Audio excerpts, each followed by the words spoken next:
2004 euro cup final വേദി.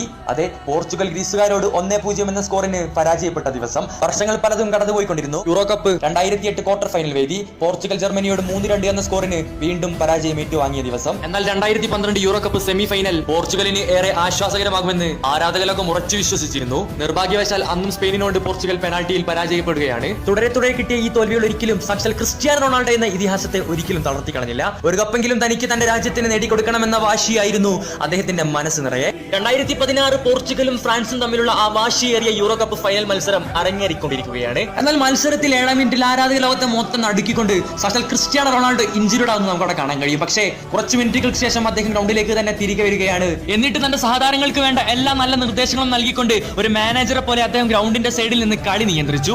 Yes, finally അദ്ദേഹത്തിന്റെ ആ നിയന്ത്രണം ഫലം കാണുകയാണ്. 109ാം മിനിറ്റിൽ ഇടന്റെ മനോഹരമായ ഒരു ഗോളിൽ പോർച്ചുഗൽ ഫ്രാൻസിനെ 1-0 എന്ന സ്കോറിന് വീഴ്ത്തിയിരിക്കും.